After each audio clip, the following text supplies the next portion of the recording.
Are American veterans not receiving the mental health help they need? A new report, which was mandated by Congress, found 92,000 troops were discharged for misconduct from 2011 through 2015. 57,000 of them, as you see there, had either a diagnosis of post-traumatic stress disorder, traumatic brain injuries, or related mental health disorders 2 years prior to being let go. 3 out of 5 troops discharged from the military who were suffering. But when they were kicked out, they were cut off from benefits designed to ease their transition from the battlefield back to civilian life.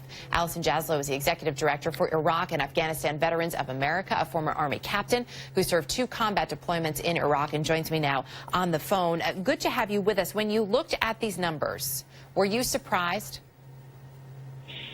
Well, you know, unfortunately, this is something that IAVA has known for a long time, and our members have been telling us.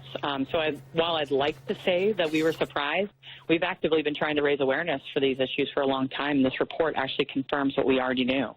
The report also looked at, so the military had actually recently begun requiring screenings before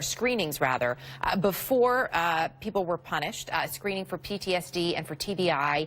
And the report also found that only about 40% of the cases which they reviewed, had those screenings done for both the Army and the Marines. So they're supposed to do them and they're not. How does that happen? Well, I think that that's definitely something that the DOD needs to answer for, and I hope that this report sheds light on that.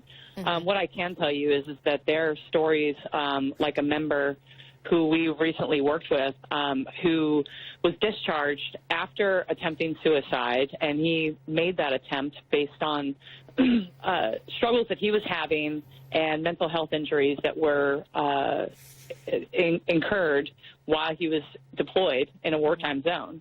That soldier was then discharged and unfortunately was unable to get the care that not only he deserved and had earned deploying and fighting not 1 but 2 times overseas, but also we've promised those who are stepping up to defend our borders these days. We've promised, and these are some of the people who are being the hardest hit. So as I understand it, some 13,000 troops with what are known as other than honorable discharge. When this is what happens when they are essentially fired from the military, right, which could be for things like testing positive for drugs or even repeatedly showing up late, from my understanding, that's when they lose out on these benefits, which include health care, which include education funding, which include disability pensions. Does literally all of that just go away, poof? Well, as the current policy stands, if you don't have an honorable discharge or if you leave with an other than honorable discharge, you then aren't getting the same kind of care that many of your colleagues are. So again, to give you color, you touched on some of this. You know, it can be as simple as you have PTSD, you're struggling with, say, depression or the impact of that PTSD, and it's caused you to be late to formation multiple times.